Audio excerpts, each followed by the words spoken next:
top 10 des altcoins intéressants à acheter actuellement avant que le marché reparte. Nous allons voir 10 altcoins et peut-être que je te réserve aussi un petit altcoin en bonus qui vient de sortir, qui est très intéressant, que je surveille actuellement. Donc on va voir une partie sur le chart, un peu voir comment est son prix. On va essayer également de calculer quelle sera la target.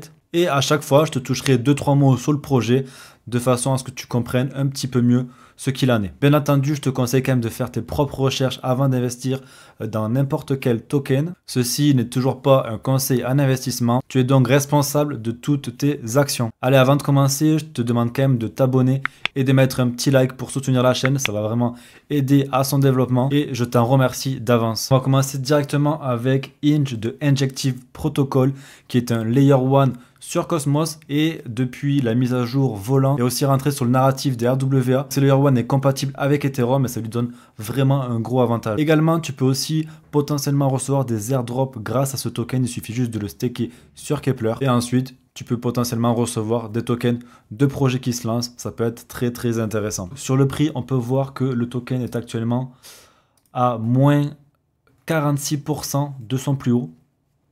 Il est descendu jusqu'à moins 64%, moins 65% même. Et actuellement, il se trouve sous cette trendline. Là déjà, on peut voir qu'il est venu chercher des zones super intéressantes, le 0,618 et le 0,707 qui sont ici. On appelle ça la Golden Pocket. C'est vraiment l'endroit privilégié pour investir. Et nous, ce qu'on va vouloir, c'est que ce token vienne un petit peu travailler, potentiellement venir toucher ici, redescendre, avant de casser, de retester et potentiellement de partir vers des sommets. Actuellement, il est à 28 $. Donc, commencer à rentrer en DSA peut être une bonne solution. Attention, toujours pas de conseils financiers. Et ensuite, au niveau de la target, on va regarder ça de suite.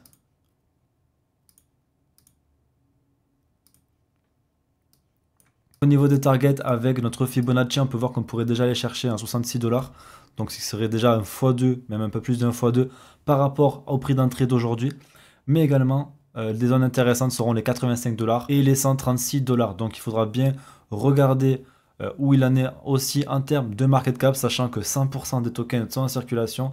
Donc, ça, c'est une très bonne chose pour le côté spéculation. Si jamais on arrive à aller chercher encore plus haut, la dernière target ou même une avant-dernière pourrait être les 188 $. Pour le deuxième token, on a Arbitrum qui est un Layer 2 sur Ethereum. Si vous ne savez pas, le mois dernier, ils ont sorti pratiquement le double des tokens qu'ils avaient déjà en circulation. Et maintenant, l'émission des tokens va être beaucoup plus intéressante. Comme vous pouvez le voir ici, on peut voir que voilà, en mars, ils ont sorti pratiquement le double des tokens qu'ils avaient en circulation. Et maintenant, on a une sortie progressive d'à peu près 1%, il me semble, tous les mois, donc c'est beaucoup plus raisonnable. Et donc la majorité des tokens est déjà en circulation et son émission qui en est ralentie rend le token de plus en plus intéressant. Au niveau du prix, on peut voir que on est venu dans cette zone, mais on a cassé cette zone de la Golden Pocket, donc on se retrouve à le dernier espoir, le 0,786 et on peut voir que voilà, on est en plein dessus. Donc là, on a vraiment une zone très intéressante pour un premier investissement, sachant que depuis l'ATH, actuellement, nous sommes à moins 51% et on était descendu à moins 65%. Donc là aussi, le token a bien pris cher. Et là, ce qu'on veut voir également, comme d'habitude, en fait, moi, ce que je veux voir, c'est du travail tranquillement comme ça. Et on repart et on peut voir que là, ça commence déjà à travailler. Donc, si je dézoome et que je vais en 4 heures, on peut voir, voilà. Donc là, on a un bon bottom ici. Pour l'instant, on y reste, on travaille. Donc, rentrer en DCA également, ça peut être une bonne chose. Et franchement, déjà pour revenir à l'ATH, ça nous ferait un bon petit x2. Donc c'est très intéressant. Et au niveau de la target, on va aussi également regarder. Donc voilà, on a le 0,27 qui est à 2,88, soit un peu plus 2 x 2. Les 618 qui seront à 3,50. Donc là, on serait carrément sur un peu plus de x 3. Donc il a 3,1 milliards de $. De market cap, donc ça veut dire que s'il fait x3 à partir de maintenant, il se rapprocherait des 10 milliards, en sachant que Matic lors du dernier bull run a tapé les 20 milliards de dollars de market cap. Je pense que c'est une target qui serait assez réaliste et on pourrait même aller plus haut et aller chercher des 6,84 $, ce qui ferait pratiquement 1 x 6. Donc très intéressant cet Arbitrum, je vous conseille quand même de le regarder, attention. Faites vos propres recherches, ça vous connaissez la chanson. Allez, ensuite on va passer sur RSR qui lui est dans le narratif des RWA. C'est un projet qui a pour objectif de créer une monnaie qui ne subit pas de forte inflation comme le dollar ou alors qui ne subit pas une forte volatilité comme le Bitcoin. Au niveau du prix, on peut voir qu'on est complètement encore dans cette belle zone de la Golden Pocket. Donc c'est une très très bonne zone pour commencer à faire des achats. Ce qu'on veut voir aussi, c'est toujours pareil, c'est vraiment venir travailler. Là, on peut voir que on est descendu, on est remonté, on redescend, on remonte. Donc là, vous voyez, on travaille. Si on voit ça, c'est parfait. C'est vraiment tout ce qu'on recherche. Et par rapport à l'ATH, on peut voir que nous sommes actuellement à moins 52%. Donc ça fera un x2 si RSR retourne à son ATH, en sachant que regardez, il avait une belle période d'accumulation. Il a cassé, il est venu retester. Il est parti à la hausse et là il revient. Il nous donne vraiment une deuxième chance pour entrer dessus. C'est vraiment un token très très intéressant. Donc à suivre également. Et au niveau de la target potentielle qu'on pourrait aller chercher. Donc là on pourrait avoir, regardez, un x 2,5%, un x 5. Et là, un x 7 potentiel. En sachant que le market cap est de 322 millions. Là, on se trouve vraiment sur un token avec une capitalisation moyenne. Également, 50% des tokens sont en circulation.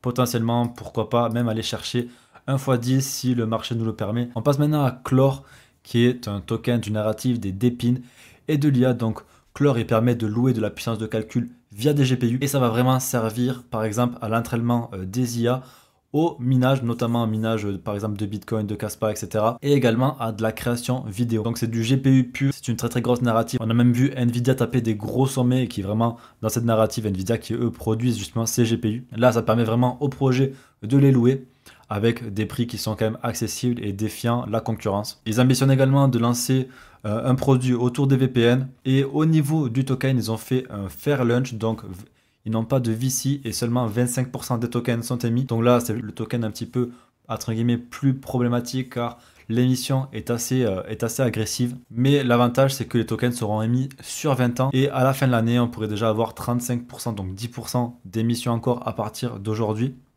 Donc il faudra surveiller ça avec insistance. C'est peut-être pas un token à garder sur le long terme. Également, c'est un token qui a un faible market cap. On peut voir actuellement qu'il est à 67 millions de market cap. À la fois, ça pourrait nous permettre de faire un gros multiple, mais ça nous fait prendre également de gros risques. Donc, il faudra faire attention à ça et justement juger ces risques lorsqu'on fait un investissement. Au niveau du graphique, on peut voir que Clore est dans un canal baissier depuis un certain temps et en général ces canaux baissiers on sait comment ça finit par casser, retester et ça repart à la hausse. On peut voir également que nous sommes à moins 55% depuis l'ATH, donc un 110% pour retaper l'ATH, donc ça c'est une bonne nouvelle et nous sommes vraiment pas loin du plus bas qu'il a eu récemment. Au prix actuel, commencer un DCA pourrait être une bonne idée par rapport à ce token car par exemple si on achète maintenant qu'on revend à l'ATH on pourrait déjà faire un 120% comme je vous disais, mais si on regarde également les targets potentiels grâce à l'extension du Fibonacci, on pourrait voir que déjà, si on compte pas cette première target qui est à 54 centimes, donc presque un x3, on pourrait aller chercher les 66 centimes qu'il a, donc du coup le x3 serait validé. Ici on serait déjà en x5 et ensuite on pourrait taper peut-être le x6. Attention tout de même, c'est un token qui a une faible capitalisation, mais c'est un token que je trouve très très intéressant, notamment grâce à son narratif qui est la DePIN et l'IA, qui sont deux narratifs très chauds. On passe maintenant à PAL, qui est aussi dans le narratif de l'IA, qui lui permet la création de chatbots avancés construits grâce à l'IA et au machine learning. Actuellement, 65% des tokens sont en circulation. Donc c'est un projet très intéressant sur une narrative qui est très chaude. Vous savez très bien que l'IA, c'est vraiment l'une des narratives les plus chaudes du moment. Et là, on peut voir, voilà, on est encore dans cette petite boîte, la Golden Pocket, comme on l'appelle, vraiment la poche en or. C'est vraiment la zone d'or, on pourrait vraiment l'appeler comme ça. On pourrait déjà chercher à retaper l'ATH lorsque le marché repartira, qui nous ferait déjà un 127%. Donc c'est vraiment très intéressant. Si on va chercher également des zones plus hautes sur l'extension du Fibonacci, on va pouvoir aller chercher des zones intéressantes telles que, regardez, un x 3,5 aux alentours des 1,38. Un fois 5,5 aux alentours des 2,16 et potentiellement un 7,5 aux alentours des 3 dollars, en sachant que son market cap également n'est pas très élevé, il me semble, car avec PAL nous sommes dans les 250 millions de market cap. Allez, on enchaîne avec Xai. Donc on peut voir que Xai lui aussi a très bien retracé. Donc si on calcule un peu, il est actuellement à moins 55%. Donc regardez, c'est vraiment les soldes. Il y a vraiment des opportunités à faire partout sur le marché. Donc là, on peut voir qu'il a vraiment cassé cette Golden Pocket qui est allé vraiment vers le dernier espoir, qu'il a essayé de le casser. Mais regardez, le prix est venu toujours rechercher cette zone. Il a essayé de le recasser, mais finalement, il est réintégré dedans. Donc potentiellement, celui-là, il faudra attendre un peu plus de consolidation, un peu plus vraiment d'accumulation pour rentrer avec plus de sécurité. Mais c'est un token qui est très intéressant avec un market cap également assez faible, aux alentours des 200 millions de market cap. Donc lui, on est vraiment dans le narratif du gaming. C'est un layer 3 qui est construit sur Arbitrum. Et donc du coup, cette blockchain va vraiment permettre de lancer des jeux sur Arbitrum en profitant de la sécurité d'Ethereum, de la rapidité d'Arbitrum et des frais de gaz également très faibles sur un layer 3 sur Arbitrum. Attention, un petit disclaimer quand même, car en juillet, il va y avoir une grosse libération de tokens. Ils vont libérer environ le double des tokens qui sont déjà en circulation, donc ça pourrait créer une grosse pression vendeuse. Donc il faudra vraiment prendre ça en compte si on veut faire un investissement, et pourquoi pas ne serait-ce que l'observer et regarder ce qui va se passer, et pourquoi pas rentrer lorsque cette émission est passée. Ensuite, là, on est sur un token qui a été lancé très récemment, c'est Wormhole. Donc le W, qui depuis son lancement fait vraiment une chute vertigineuse, et qui là semble avoir trouvé du coup son bottom, notamment regardez, toujours au même endroit, regardez cette Golden Pocket, elle est toujours là, on la retrouve toujours là. Donc là pour l'instant on peut pas vraiment avoir de prédiction de prix par rapport à son ATH, on sait pas trop ce que ça va donner. Il y a un market cap qui est déjà assez élevé, mais par contre ce token qui est dans le narratif de l'interopérabilité, donc le fait de communiquer entre les blockchains différentes. Par exemple, on peut très bien envoyer des tokens d'Ethereum jusqu'à Solana, jusqu'à Cosmos, jusqu'à Polkadot, ainsi de suite. Et une rumeur qui est très intéressante aussi à prendre en compte, c'est que potentiellement les gens qui vont staker du W pourront avoir un airdrop de Monad et de Peak. Donc Monad qui est l'un des Layer 1 que personnellement j'attends énormément. C'est un Layer 1 qui est assez innovant, notamment avec les Parallel Transactions. Ça permettrait de faire des transactions en parallèle, donc du coup d'augmenter le nombre de transactions par seconde. Et ça ferait une blockchain ultra rapide. Epic, qui lui est un projet dans les RWA et dans la Depin. Donc forcément deux narratifs très intéressants à surveiller. Beaucoup de hype autour de ces tokens également. Donc vous voyez là, vous êtes déjà deux petits bonus, deux petits alphas que vous pouvez déjà noter sur votre cahier et commencer à faire vos recherches. Monad, Epic. Donc par rapport à ce token, le W, il n'y a pas de gros unlock avant avril 2025.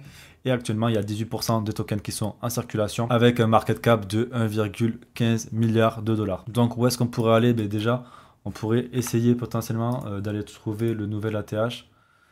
Donc moi je prendrais quand même celui-là, 2 points, parce que l'autre c'était vraiment une image de liquidité lors de sa sortie. Donc voilà, on peut déjà faire un 122% si on revient à l'ATH. Et ensuite, si on calcule donc avec l'extension de Fibo des targets potentiels, qu'est-ce qu'on pourrait voir? Donc potentiellement 1 x 3, 1 x 4, x 5,6, un petit x 6,5 et encore potentiellement 1 x 9 environ. Alors il y a un très gros market cap, donc ça voudrait dire qu'il dépasse les 10 milliards de market cap. En soi, dans la logique, avec un marché qui part en bull run, avec beaucoup de liquidités qui rentrent dans le marché, ce n'est pas impossible, mais il faut quand même faire attention et pourquoi pas prendre des profits un petit peu à chaque zone, par exemple au 0,618, prendre un peu de profit, prendre des profits ici, prendre des profits également ici. Mais ça, c'est à vous de régler ça.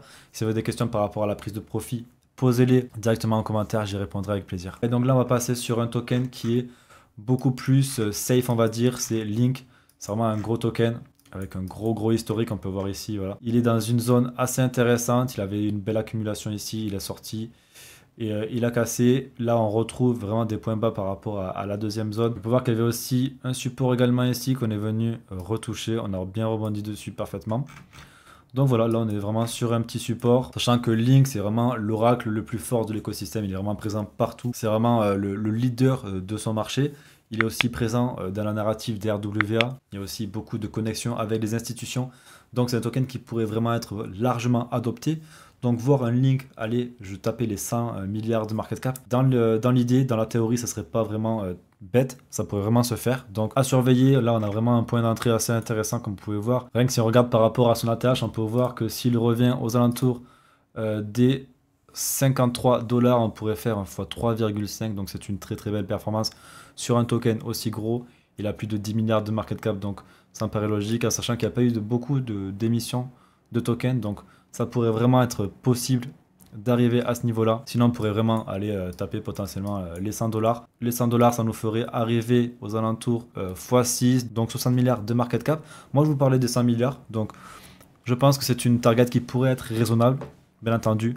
Ce n'est que de la spéculation. Je n'ai pas de boule de cristal, donc je ne peux pas vraiment connaître l'avenir. Mais si vous voulez pas prendre beaucoup de risques, si vous voulez investir sur les tokens qui sont beaucoup plus safe, Link, c'est vraiment le bon cheval sur lequel miser. Donc, à vous de faire vos propres recherches. Allez, pour l'avant-dernier token, on va prendre STX, qui n'est d'autre que Stax. C'est un layer 2 sur Bitcoin qui permet justement d'apporter les smart contracts sur cet écosystème qui n'a pas forcément de smart contract aujourd'hui, car Bitcoin, vous le savez, ce n'est juste que le fait de pouvoir envoyer de la monnaie. Il y a beaucoup de choses qui se développent actuellement, notamment avec les ordinals, avec Rune Protocol.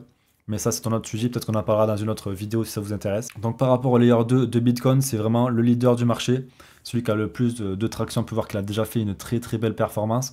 Donc, est-ce qu'il pourrait continuer à faire une grosse performance et monter encore plus haut? C'est la question qu'on se pose, bien entendu. Mais en tout cas, là, on peut voir qu'il y a eu vraiment un joli retracement. On peut voir qu'on a eu moins 30%. C'est pas le token le plus intéressant sur lequel investir actuellement. Mais si on redescend encore un petit peu, si on vient chercher potentiellement par ici pour vraiment travailler et remonter, ça pourrait être intéressant. Sachant vraiment que ça, c'est un peu le token sur lequel on peut miser si on ne veut pas prendre non plus trop de risques. Alors, je vous ai quand même donné quelques tokens assez risqués. Vous avez vraiment un petit peu un mélange de tout, des tokens avec une forte capitalisation, des tokens avec une moyenne capitalisation et quelques tokens avec une faible capitalisation. Vous avez un petit peu aussi tous les narratifs différents qui ont vraiment le vent en poupe. Ça reste un petit peu votre choix par la suite. Donc STX, qui est quand même très intéressant, sachant que quand même 80% des tokens sont en circulation. Il a environ 3 milliards de market cap. Arrivé à 30 milliards de market cap, sachant que là on est sur du layer 2 sur Bitcoin. Bitcoin qui a plus de 1000 milliards de market cap, ça serait vraiment pas déconnant, sachant que ça représenterait vraiment une faible partie du market cap de Bitcoin. Au niveau des targets, qu'est-ce qu'on pourrait venir cibler? Donc si on prend l'extraction de Fibonacci, on pourrait déjà cibler les 4,80 $, donc pratiquement 1 x 2 depuis aujourd'hui. Et le x2 qui serait validé aux alentours des 6 $, même avec un peu plus d'un x2. Et si on cherche un peu plus de performance, on pourrait potentiellement aller chercher les 1,618. Et là, on serait sur du x3,5. Et sinon, pourquoi pas aller chercher vers pratiquement du x5 aux alentours des 13 $. Allez, pour finir, on a un meme coin. Donc là, je vous présente le Bonk. Pourquoi j'ai choisi le Bonk? Parce que c'est vraiment celui qui a le plus ramassé lors de cette baisse. On peut voir qu'il est à moins 65% de baisse. Il a vraiment cassé tout.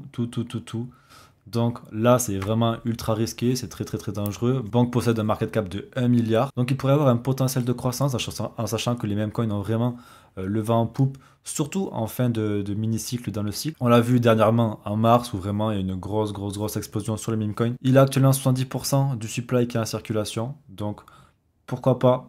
J'ai envie de dire pourquoi pas. C'est très dangereux. Je vous conseille pas forcément de rentrer dedans. Moi personnellement, c'est pas sûr que je rentre dedans. Ça m'intéresse tout de même parce que c'est quand même intéressant d'être exposé à plusieurs narratifs différents. Et concrètement, là, si on revient à la TH, on ferait directement pratiquement 1 x 3. Donc, c'est pas à négliger non plus. Donc, 1 x 3, ça lui ferait 3 milliards de market cap en sachant que même Dogecoin était monté à plus de 80 milliards de market cap, il me semble, lors du dernier bull run. Maintenant, là, on parle de Dogecoin qui est, entre guillemets, le leader des meme coins. Mais il pourrait potentiellement venir chercher les 10 milliards si on a vraiment cette phase de bull run qui amène beaucoup de liquidités. Donc, regardons un petit peu les targets que nous propose l'extension de Fibonacci. Donc, qu'est-ce qu'on peut voir? On peut voir donc du coup un x4 aux alentours de 0,0007. Pourquoi pas chercher aussi un x6,5 ou même, pourquoi pas aller chercher un x8 sur Bonk. C'est intéressant, là aussi. Attention au money management, c'est vraiment la chose la plus importante pour réussir dans l'investissement. Donc voilà, je pense que j'ai fait le tour de mon top 10. Je vais terminer avec le petit bonus, avec le petit cadeau que je vous fais. C'est vraiment la pépite qui vient de sortir. Là, elle est sortie hier. Je l'attendais depuis un moment et je peux vous dire que je suis très content qu'elle soit sortie. Donc comme vous pouvez le voir, c'est Merlin Chain. Donc là aussi, c'est un layer 2 sur Bitcoin qui apporte la compatibilité avec Ethereum, avec le VM. donc le VM qui est la machine virtuelle qui permet justement de créer des smart contracts, etc. Et également, ça permettrait de connecter des applications décentralisées qui sont déjà construites sur Ethereum et de les importer directement sur Bitcoin sans forcément avoir à tout recoder. Donc ça serait vraiment hyper pratique. Donc on peut voir qu'elle est sortie hier. Là j'ai mis mon graphique en 4 heures. On ne peut pas dire grand chose par rapport au graphique car ça vient de sortir. On peut voir que depuis le listing on a déjà eu une baisse depuis l'ATH entre guillemets provisoire de 20%. Donc à surveiller, j'ai envie de vous dire, à surveiller. Qu'est-ce qu'on peut voir à 1 heure. Voilà, on n'a pas encore vraiment de structure, mais voilà, pourquoi pas soit rentrer en DCA, soit atteindre vraiment plus de structure dans ce sens-là en W pour pouvoir justement rentrer dessus. Donc Merlin Chain, je vous conseille vraiment de jeter un œil dessus. J'espère que la vidéo vous aura plu. Moi en tout cas j'ai pris beaucoup de plaisir à la faire. N'hésitez pas à lâcher un petit like, un petit abonnement. N'hésitez pas à poser toutes vos questions dans les commentaires. Dites-moi également s'il y a vraiment des tokens que vous voulez que je regarde, des tokens qui vous intéressent, qu'on pourrait faire des analyses, etc. Et sinon dites-moi aussi en commentaire si vous avez choisi quelques tokens à acheter durant cette baisse. Ça m'intéresserait beaucoup de savoir ça. Je vous remercie d'avoir visionné cette vidéo. Je vous dis à très vite, à lundi pour la revue de presse.